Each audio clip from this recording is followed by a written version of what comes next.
맞짱 토론 시간입니다. 오늘은 자유한국당의 비례 위성 정당인 미래한국당이 공식 출범하면서 후폭풍이 불고 있는 정치권 상황 자세하게 짚어보겠습니다. 청와대 하명 수사와 울산시장 선거 개입 의혹 사건에 대한 검찰의 공소장을 국회에 넘기지 않고 비공개하기로 한 법무부 방침을 둘러싼 논란도 함께 살펴보겠습니다. 먼저 출연자들을 소개해드립니다. 제 오른쪽입니다. 더불어민주당 서른 의원 나오셨습니다. 네, 반갑습니다. 네, 서른입니다. 안녕하십니까? 반갑습니다. 제 왼쪽입니다. 자유한국당 주호영 의원입니다. 예, 안녕하셨습니까? 네, 어서 오십시오. 자유한국당의 비례대표 위성정당인 미래한국당이 어제 중앙당 창당대회를 열고 공식 출범했습니다. 창당대회에 참석한 황교안 자유한국당 대표는 문재인 정권을 심판해야 한다는 대의를 위해서 달려나갈 것이라고 말했습니다. 더불어민주당은 코미디 같은 정치라며 미래한국당 창당을 강하게 비판했습니다. 토론 시작하겠습니다. 황교안 대표 이런 얘기도 했어요. 범자유민주 세력의 전위부대다. 미래한국당은 이렇게 표현을 했는데 무슨 소리냐. 이건 꼼수 정당이다. 이런 비판도 적지 않습니다. 두 분은 어떻게 생각하시는지 궁금합니다. 먼저 서른 의원님 말씀을 해주시겠습니까? 네, 뭐 꼼수 정도로 끝나는 게 아니고 이게 참 위장 정당이죠. 실제로는 자유한국당이면서 탈만 미래한국당이라는 이름만 바꿔서 이렇게 나와 있는데 이건 국민을 기본적으로 모독하는 행위라 생각합니다. 국민은 이 대정치를 하자고 해서 자유한국당에다가 표를 주고 국회의원을 만들어줬는데 그분들이 국민 뜻하고는 다르게 별도로 또 당을 만들어가지고 네. 미래한국당이라는 당을 만들어서 그 연동형 비례제로 좀 정리되어 있는 이 상황을 깨고 나가겠다 이런 취지인데 그건 제가 볼 때 정도가 아닌 건 확실합니다. 정도라고 주장하면 그건 말이 안 되는 소리이고 정도가 아니기 때문에 정치에서 정도를 벗어나면 반드시 국민들로부터 비판을 받고 탄핵을 받게 돼 있습니다. 그래서 이 결과는 결코 좋을 수 없다고 생각합니다. 그래서 이렇게 이 소위 꼼수, 위성정당, 이 가짜정당, 그리고 종이정당 온갖 소리가 다 나오는데 이런 비난을 감수하면서라도 하겠다고 발상한 그 자체가 참 제가 생각할 때는 정치를 이렇게 가볍게 생각하나 생각이 들어요. 그래서 국민에 대한 두려움, 국민을 우습게 아는 이런 자세는 절대로 성공하지 못한다. 국민에 대한 두려움 없이 정치가 성공한 사례가 결코 없었어요. 네. 그래서 결론은 빤하다고 생각합니다. 성공하지 못할 것이다. 결코 그게 몇 석을 얻는다 하더라도 그게 전체적으로 보면은 패인은 거기에 있었구나라고 판정이 나올 거라고 생각합니다. 네. 국민을 모독하는 것이고 기만이다. 네. 국민에 대한 두려움을 모르는 것이다. 이렇게 평가를 해주셨습니다. 주호영 의원님 반론하셔야 되겠습니다. 저는 적반하장이라는 말이 이런 때를 표현하기 위해서 있는 것이 아닌가 그런 생각이 듭니다. 소위 민주당과 4+1 정당이 이 위헌 논란에도 불구하고 또 절차상의 여러 가지 문제에도 불구하고 연동형 비례대표제라는 걸 밀어붙였어요. 이 연동형 비례대표제에 의하면 자유한국당에 투표하는 800만 표가 넘는 비례대표표가 전부 사표가 돼서 국민들이 자유한국당의 비례대표를 주기 위해서 800만 명 이상이나 찍어도 한 석도 가져오지 못하는 이런 치명적인 결함이 있었고 그것 때문에 저희들이 이 연동형 비례대표제의 위헌성이나 문제점을 수차 지적하면서 만약에 이 법이 강행된다면 민의를 제대로 반영하기 위해서 비례정당을 만들 수밖에 없다고 계속 알려왔는 상황이기 때문에 오히려 지지하는 국민들의 이 표심을 사표로 만들지 않고 제대로 하기 위한 제도이고 민주당이나 나머지 정당이 이렇게 비판한 이유는 자기들이 잘못된 제도를 설계해놓고 지금 선거에서는 이제 비례정당을 자신들은 만들 수도 없고 하니까 강하게 비판하는 것이죠. 선거 결과 국민들이 어떤 선택을 할지는 전적으로 주권자인 국민들에게 달려있기 때문에 민주당이 비판을 하면 할수록 국민들은 저게 어떤 의미를 가지고 있는지 알게 될 것이라고 그렇게 생각을 합니다. 네. 선거 결과 한번 지켜보시죠. 지켜보시고 사표를 소선거구제의 사표를 방지하기 위해서 연동형 비례대표제를 한다고 했는데 그 비례대표에게 찍는 800만 표 이상의 표가 사표가 되는 데 대해서는 침묵을 하고 있어요. 그러니까 결국 4+1의 연동형 비례대표제라는 것이 민주당과 정의당이 야합해서 자기들 어떻게 좀 진보 진영이 과반 이상을 해보려고 꾀를 냈는데 이런 허점이 드러난 거죠. 드러나니까 당황해서 이것을 이제 자꾸 비판하고 있는 것이죠. 그것이 국민들의 선택이기 때문에 국민들이 싫어하면 안 찍을 겁니다. 그 정당을. 그런데 자기들은 만들지 못하고 우리들은 거기에서 대량 그 의석을 가져올 것 같으니까 초조해서 저렇게 비판을 하는 것이라고 보고 있습니다. 초조하다고 그러는데 뭐 그런 측면이 있습니다. 현실상으로 우리가 비례대표에서 표를 적게 얻을 수밖에 없는 구조는 있습니다. 그러나 국민은 소수정당도 지켜내고 보호해라는 게 국민의 뜻입니다. 그게 정치의 본래 뜻입니다. 그래서 우리는 정도에 따라 가지고 소수정당도 이 정치에서 얘기할 수 있는 구조를 만들어야 한다. 이런 입장입니다. 우리 당만 할 것 같으면 왜 이런 장치를 하겠습니까? 그거 아니다는 거 알지 않습니까? 그래서 국민이 요구하는 것은 소수당도 의회 내에서 제대로 할 수 있는 장치로 하라. 그래서 연동형이 나온 것이고 연동을 하다 보니까 상황 그렇게 돼 있습니다. 우리는 비례대표에서는 많은 의석을 못 갖는다는 거 알고 있습니다. 7석이 맥시멈일 거라고 봅니다. 그러나 그렇지만 국민들은 그걸 알고 있습니다. 민주당이 그건 비례대표에서 양보한 사태이다. 따라서 이 정신은 우리가 인정해야 된다. 그렇기 때문에 지역구에서 더 많은 의석을 주도록 하는 것이 국민이 해야 할 일이다. 이렇게 생각할 거라고 생각합니다. 이상적인지는 모르겠습니다만은 그러나 이 현실적으로 왜곡돼 있다는 건 알고 있습니다. 그래서 우리는 소수정당을 보호해야 되는 입장이 국민의 시각이라고 보기 때문에 그 입장에서 우리 당이 양보했어라도 이 정도로 가는 길로 택하겠다. 이렇게 선택한 겁니다. 따라서 이 정신을 국민들은 이해할 거라 생각합니다. 정도는 우리 당이 가고 있는 자세가 정도입니다. 우리는 양보를 하면서까지 하고 있는 상황입니다. 이렇게 정치가 바른 길로 가는 거 아니겠어요? 선거법은 자기만 챙기면 그게 무슨 정치겠습니까? 예, 좋습니다. 선거법은 게임의 규칙이고 게임의 룰인데 그것은 관계되는 정당들이 다 합의하에서 선거 규칙이 이루어져야 하는데 민주당이 손해보는 것은 맞습니다만은 공수처법에 있어서 꼭 통과시켜야 되는 공수처법을 정의당이나 다른 당의 협력을 얻기 위해서 자기들이 손해를 보면서도 진보 진영 전체의 의석이 커지면 되겠다는 걸로 양보한 것이고 그것 자체가 꼼수이고 게임의 룰에 어긋나기 때문에 이런 현상이 오게 된 것이죠. 일방적으로 자기들에게 유리한 제도를 바꾸어 놓고 제1야당에게 그것을 강요하면서 너희들은 꼼짝 말고 우리가 정한 틀 안에서 게임을 해. 이건 안 맞는 거죠. 우리는 우리대로 국민의 뜻을 반영할 수 있는 자구책을 가지는 건데 그걸 왜 저렇게 민감하게 비판하고 그런지 모르겠어요. 공수처법 얘기를 하셨는데 사실 그런 측면이 있었습니다. 우리는 공수처법 통과를 했습니다. 통과시켰습니다. 근데 공수처법이 뭡니까? 검찰 개혁을 하기 위해서 했던 겁니다. 이게 하루 이틀 된 건 아닙니다. 20년 넘은 얘기입니다. 검찰 개혁은 국민 모두가 바라는 바입니다. 자유한국당도 그건 하자고 하고 있을 겁니다. 그랬었습니다. 그래서 공수처법을 만들어서 통과시키려고 그랬는데 야당이 자유한국당이 검찰과 짝짝꿍이 돼서 이걸 결사적으로 막았습니다. 그러나 다른 국민들의 지원을 받아서 우리는 공수처법 통과시켰습니다. 절차상의 하자가 있다고 그러는데 자유한국당은 이 선거법 협상 과정 하나도 안 했습니다. 제가 볼 때는 참 어리석은 짓을 했다고 생각해요. 협상에서 얼마든지 지금 선거법을 고칠 수 있을 터인데도 불구하고 지도부의 무능이라 저는 생각합니다. 인정하실 거예요. 선거법 하나도 협상을 못했습니다. 그리고 이렇게 통과가 된 겁니다. 지금 와서 야당이 자유한국당이 뭔 얘기를 하겠습니까? 저는 그래서 절차상의 문제가 있다는 얘기는 그건 그냥 자유한국당에서 하는 소리이고 공수처법 맞습니다. 공수처법 통과시키기 위해서 야당과 다른 야당 4+1이 동원됐습니다. 그렇게 했습니다. 그러나 원칙으로 선거법상에서 연동형을 도입해야 된다는 것이 국민 일반의 생각이었기 때문에 그걸 받아들인 겁니다. 말씀드린 대로 우리당은 양보를 했습니다. 의석을 한 10여 석 잃었습니다. 이런 결과가 나옵니다. 그 결과를 받아들이면서까지 했기 때문에 우리 당에 대해서 비난할 수 있는 요인은 없다고 생각합니다. 우리는 정도로 가고 있습니다. 자유한국당은 지금 정도가 아니에요. 정도가 아니라는 걸 인정해야 될 것 아닙니까?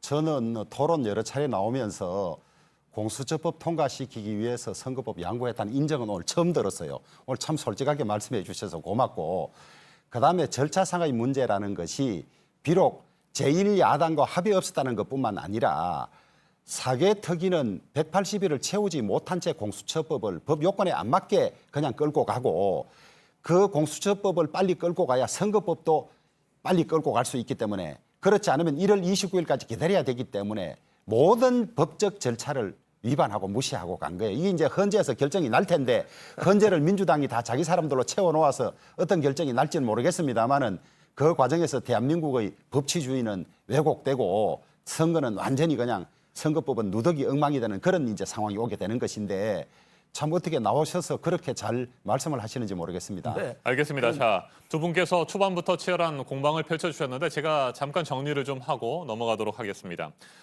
비례위성정당을 출범시킨 데 대한 비판과 지적들이 있는데 자유한국당에서는 이게 근본적으로 여러 가지 문제점들이 예상됐던 연동형 비례대표제를 더불어민주당이 밀어붙였고 그게 근본적인 책임이다라고 하는 입장을 그렇습니다. 밝히셨습니다. 이에 대해서 서른 의원께서는 소수정당을 보호하기 위해서는 이 연동형 비례대표제가 불가피한 것이었다라고 해명을 해주셨습니다. 두 분의 뭐 설명 이 정도면 된 것 같고요. 자, 추가로 한 가지만 더 질문을 드린다고 한다면 앞서 민주당 황교안 대표를 정당법 위반 혐의로 고발을 했잖아요.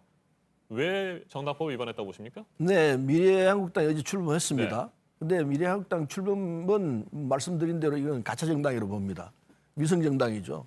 자유한국당의 이 그 할 수 없는 구조 때문에 미래한국당이라는 허위 정당을 만들어서 지금 이 비례 의석을 받겠다는 취지인데 문제는 그 과정에서 황교안 대표가 지금 한성교 미래한국당 대표가 될 사람에게 전화를 해서 건의를 했습니다. 건의를 당신 나가서 해라. 이렇게 했습니다. 근데 그게 한성교 대표가 자의적으로 한 건지는 저는 자의적으로 했다 생각하지 않습니다. 그냥 이 당 대표가 당신 나가서 하라고 그러니까 나가서 했습니다. 그리고 뭐 사무처장 맡는 분, 최고위원을 맡는 분들 다 그렇게 강요해서 됐다고 생각을 합니다. 그렇기 때문에 기본적으로 정당은 자발적으로 해야 합니다. 자기가 나서서 내가 정당 만들고 내가 이렇게 강령을 내세우고 정책은 이렇다 이렇게 나와야 되는데 이건 자발적으로 한 모습이 전혀 보이지 않습니다. 보도된 대로 본다면은 황교안 대표가 직시해가지고 누구 나가서 그 당을 만들어라. 네. 이런 식으로 만들어진 겁니다. 이건 다 알고 있는 사실입니다. 따라서 이거는 기본적으로 정당은 자발적으로 만들어야 하는 당인데 자발적으로 만든 당이 아니기 때문에 정당법에 우선 이건 위반이 됩니다. 정당법 위반이 되고 그다음에 또 하나는 따라서 이건 이 선거법상으로 보면 정치자금법상으로 보면 이제 정당 보조금을 받게 돼 있습니다. 엄청난 정당 보조금이 나갈 거예요.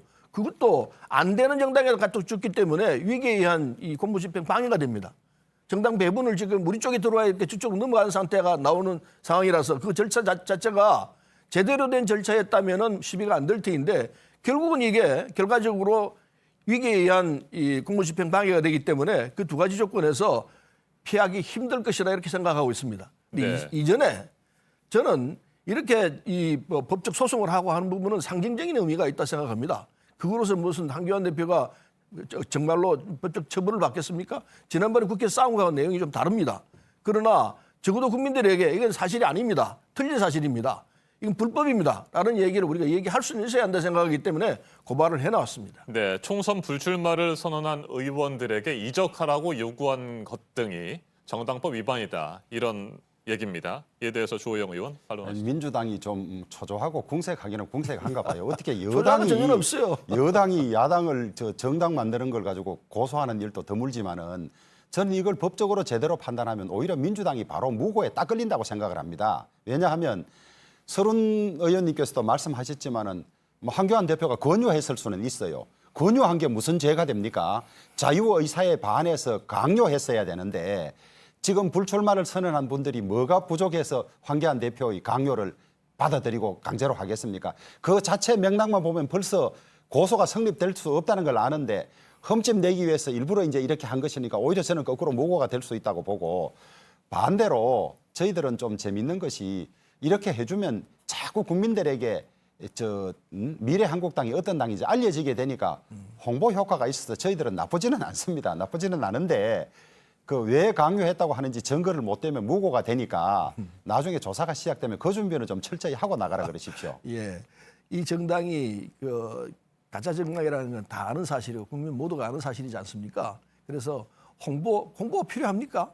아니 무슨 가짜 정당의 말은 함부로 쓰면 그게 바로 명예훼손이 걸려요. 글쎄, 뭐가 가짜 정당입니까? 뭐든지 좋습니다. 예. 가짜 정당, 허위 정당 이 온갖 얘기가 나오는데 정상이 아닌 건 사실이지 않습니까? 아니 뭐가 해방 정상이 이후에, 아닙니까? 해방 이후에 정당법상 절차를 거쳐서 다 글쎄, 되는 것이고 해방 이후에 예. 지금까지 수많은 정당이 뭐 소멸되고 새로 생겨나고 그러는데 한 당이 또 다른 당을 만들어서 뭐 새끼 정당이나 자장당이라고 해야 될까요? 자회사가 있다시 자정당을 만들었다는 이야기는 처음 듣습니다. 이게 정말 선거법을 처음 보는 부실하게 사안이기 설계한 때문에 민주당의 책임이 있는 것이지. 글쎄요, 이런 식으로 자기들이 부실한 법을 이런 식으로 만들어가지고 정치를 한다면은 정치 자체가 좀 희화되고 국민들을 볼 때 참 우스꽝스러운 결과가 나왔습니다. 그거 인정해야 될 겁니다. 아니 이런 일이 생긴다고 저희들이 얼마나 강조했습니까? 강조했는데도 자기들 공수처법하고 그다음에 연동형 비례대표제 서로 짝짝꿍이 맞아가 통과하고 그래서 숫자로 선거법 밀어붙여가지고 협상에서 그래 넘어간 선거법 것이. 협상에서 이런 문제가 생길 소지가 있기 때문에 협상하자고 얘기를 했는데 자유한국당은 협상을 거부했지 않습니까? 아니 협상이란 협상이란 결과를 가지고 얘기하기 때문에 협상이란 것이 의견을 받아들일 잠깐만요. 준비가 될 때 협상인데 네. 협상하자고 잠깐만요. 수도 없이 얘기했습니다. 태워놓고는 강행하면서 아니, 진정해 모양새만 주시기 협상하자고 바랍니다. 수도 없이 얘기했어요. 잠깐만요. 긴 시간 동안에. 네. 두 분께서 뭐 자연스럽게 말씀을 주고 받으셔서 제가 가능하면 개입하지 않으려고 했습니다만 조금 더 격화되는 것 같아서 예. 제가 잠깐 예. 멈춤 신호를 드렸습니다. 이 부분에 대해서 20초씩 시간을 드릴게요. 그 정도에서 정리를 하고 다음 주제로 넘어가도록 하죠. 서른 의원 20초 정리하시죠. 예, 뭐 이 모든 문제가 자유한국당이 이 그 공수처 시작돼서 지금까지 쭉 계속되는 정치 현상 속에서 판단을 잘못한 부분 때문에 그렇다 생각합니다. 자유한국당이 공수처도 그렇고 선거법도 그렇고 다 협상할 수 있는 내용들이었습니다. 그 협상 자체를 무시하고 오직 투쟁 밀면도로 나갔습니다. 장애 투쟁을 했습니다. 이건 기본적 전략에서 믿습니다.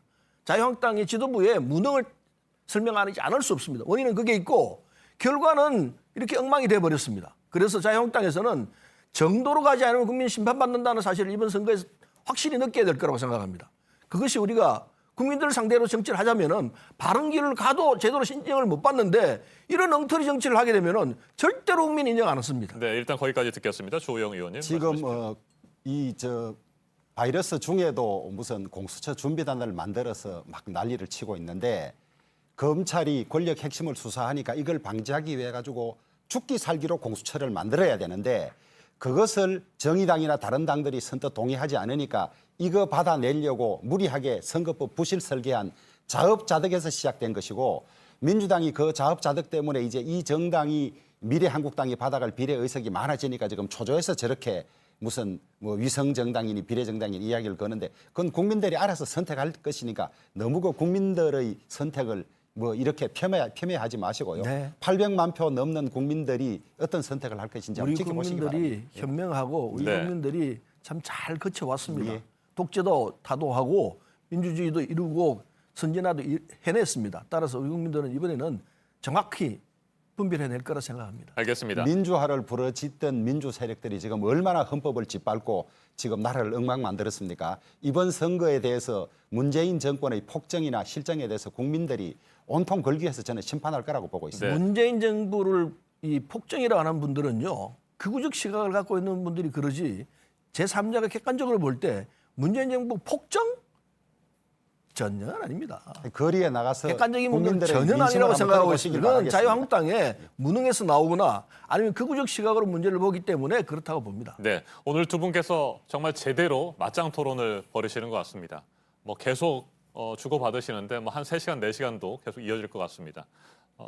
그렇지만 시간은 한정이 돼 있기 때문에 마지막 주제 하나만 드리고 서서히 마무리해야 될 것 같습니다. 청와대 하명수사 울산시장 선거 개입 의혹 사건에 대한 검찰의 공소장 법무부가 국회에 제출하지 않고 공개하지 않기로 결정을 했습니다. 이 같은 방침에 대해서 뭐 여러 가지 논란들이 있습니다. 이에 대한 두 분의 생각을 잠시 들어보고 끝내도록 하겠습니다. 제가 먼저 이야기를 하겠습니다. 말씀하십시오. 여당 현직 의원 그것도 당대표를 지낸 사람을 총선 때 법무부 장관으로 임명할 때 무언가 덮을 일이 많고 할 일이 많겠구나 짐작은 했습니다만은 추미애 장관은 본인이 스스로 말했다시피 정치적 부담은 자기가 감내하겠다 그랬는데 본인이 망가지더라도 법치주의가 망가지더라도 지켜내야 될 뭐가 있는 것 같아요. 제가 보니까 이 공소장 공개 거부는 우선 헌법상 공개재판주의에 반하고 그다음에 두 번째로 국회법상 자료 제출 요구를 하면 안보상 중대한 위해가 있다는 걸 증명하지 못하면 반드시 내야 함에도 불구하고 이것도 위반하고 있어요. 그리고 국민의 알 권리도 위반하고 있고 또 법무부의 이 공개를 담당하는 실무자들은 이거 공개하지 않으면 법 위반입니다라고 강력하게 건의를 올렸다는데도 내가 책임질게 하면서 다 뒤집어 쓰고 이러고 있는 거지요. 이 규정은 법무부의 규칙에 불과하기 때문에 상위법에도 위반이고 한데 추미애 장관이 정치적 부담을 감내하겠다 하는데 그건 잘못된 표현입니다. 법적 책임을 져야 하는 것이지 법에는 맞는데 정치적 부담을 지겠다는 정도로 비틀어 갈 일은 아니고 이것이 공개되면 청와대 비서실 3곳 이상이 관여된 청와대가 선거 공작의 본산이었다는 것이 드러나면 이번 4월 15일 선거에 많은 영향을 미칠까 봐 어떻게든 그 공소장 내용이 밖으로 못 나가도록 하고자 이런 꼼수를 부리는 거죠. 그렇지만 이미 내용은 뭐 국민들이 알 만큼 다 알려졌기 때문에 꼼수라는 것만 드러나고 결국 실패할 것이다. 그렇게 보고 있습니다. 네. 예. 뭐 덮을 얘기에 있는 건 아니라는 거 잘 아실 겁니다. 다 알고 있습니다. 국민들이 다 알고 있는 사실이고 그리고 그 전에 추미애 장관이 법무부 장관을 들어와서 그 어마어마한 윤석열 검찰을 상대로 해서 여러 가지 일을 해냈습니다. 검찰 개혁은 국민 일반이 바라는 오래된 수군이었습니다. 그걸 추미애 장관이 나서가지고 여러 가지 조건도 공수처법도 진행되고 이렇게 되니까 그걸 정리를 잘했습니다. 역대 법무부 장관 중에서 제가 볼 때는 제일 잘한 사람 중에 한 사람이 아닐까 생각을 하는데 민주당으로 볼 때는 그렇겠죠. 제가 얘기를 하니까요. 그러니까 검찰개혁이 국민의 바람이었는데 그 바람에 맞게끔 정리를 잘 해내고 있다고 이렇게 보고 있습니다. 대단히 일을 역동적으로 처리해낸 분입니다. 그런데 사실 지금 이번 이 공소장을 공개 안 한 부분에 대해서는 저도 약간 그렇습니다. 그러나 법무의 규정은 그렇게 돼 있습니다. 기소실 피의자 공포하면 안 되는 것 우리 상식으로 알고 있는 사실입니다. 그런데 그게 안 지켜지고 지금까지 뭐 관행으로 사법화되어 있었습니다. 그런 부분을 정리를 하자. 이것도 일종의 검찰 개혁이다. 이 시각에서 문제를 봤다고 생각합니다. 그러나 어차피 내용은 다 알려져 있습니다. 감춰야 할 게 하나도 없다고 생각합니다. 그래서 그냥 있었던 대로 다음번부터 이 규정대로 제대로 하겠다고 했더라면 좀 좋았을 텐데 이게 의혹에 넘치는 상황에서 이런 결과가 나온 거 아닌가 생각하고 저라면은 공소장 공개해서 하나도 손해될 게 없어요. 다 나와 있는 사실이니까. 그래서 지금 이 부분에서는 법무부가 공소장 공포하더라도 뭐 소위 말해서 꿀릴 게 하나도 없는 상황인데 규정을 지키려고 하다 보니까 이런 결과가 나온 거 아닌가 이렇게 생각합니다. 법무부 규정상으로는 공소장을 공개하면 안 된다. 이런 원칙이 있습니다. 따라서 이 원칙을 지키자 하는 입장에서 했던 바이기 때문에 그렇게 법무부 장관을 막 나무랄 일은 아니라고 생각하고 차후로라도 공소장을 공개할 수 있는 부분 있다고 생각합니다. 공소해서 손해볼 게 하나도 없는 사실입니다. 다 오픈됐기 때문에. 네. 어차피 공개 재판이고 법정에서 공소장이 낭독되기 때문에 재판이 시작되면 다 알려집니다. 알려지는데 지금 안 하겠다는 이유는 선거 기간만은 좀 넘겨보자는 그런 꼼수이고 규정에 따라서 했다고 하는데 그 규정은 법무부의 규칙에 불과하고 상위법인 국회법부터 헌법에 다 반하는 것이기 때문에 있을 수 없는 일이고요. 그다음에 이 정권의 내로남불은 뭐 예를 뭐 다 일일이 들기가 어렵습니다만은 피사실 공표라든지 이것이라든지 다 자기들 처음 적용될 때 자기들 덮기 위해 가지고 이 기존 관행이 잘못됐다고 이야기를 하는데 참 이 손바닥으로 하늘을 가리는 일이죠. 개혁, 검찰 개혁은 해야 될 것 아닙니까? 이것이 피의사실 개혁입니까? 공포 자체. 이것이 개혁입니까? 아니, 피의사실 공포 자체가 법에 분명히 형법에 있습니다. 해서는 안 된다고 되어 있습니다. 근데 그게 사법화되어 있지 않습니까? 그걸 고쳐 넣어야 될 것 아닙니까? 그런 사실 자체가 지금 이거 법무부 장관이 이렇게 나오는 부분도 물론 이제 오비락 같은 느낌이 듭니다. 그러나 규정이 그렇게 있으니까 난 하겠다. 이 원칙에 대해서는 1년 1은 존중할 부분도 있다고 생각합니다. 그러나 현실적으로 볼 때는 아까 말씀하신 대로 어차피 공개 낭독되기 때문에 지금 하나 그때 하나 마찬가지이고 그리고 이미 신문지상에 다 나와 있습니다. 그걸 굳이 안 하겠다는 거는 규정이 그렇기 때문에 끝까지 지키겠다. 일종의 원칙주의적 입장에서 나온 거인데 정치적으로 볼 때는 제가 손해볼 거 없는데 뭘 하고 그걸 공개 안 했느냐. 이런 입장이 있는 건 솔직한 말씀입니다. 이거 좀 추장관 보고 공개하라고 좀 다선 의원님 말씀을 내가 하시죠. 말씀 한번 해볼게요. 예. 네, 알겠습니다. 여기까지 듣도록 하겠습니다. 논쟁은 치열했는데 끝은 그래도 화기애애하게 끝난 것 같습니다. 네. 자, 오늘 대화가 필요합니다. 네. 싸우더라도. 저희가 크게 두 가지 주제를 다뤄봤습니다. 자유한국당의 비례위성정당인 미래한국당의 출범, 그리고 법무부의 검찰 공소장 비공개 방침에 대한 얘기였습니다. 사실 이 두 가지 주제 뭐 짧은 시간 안에 토론을 해서 끝낼 수 있는, 정리할 수 있는 문제는 아닌 것 같고요. 앞으로도 논란은 계속되고 토론은 이어져야 할 것 같습니다. 여기에서 마치도록 하겠습니다. 더불어민주당 서른 의원, 자유한국당 주호영 의원과 함께했습니다. 토론 잘 들었습니다. 네, 감사합니다. 감사합니다. 감사합니다.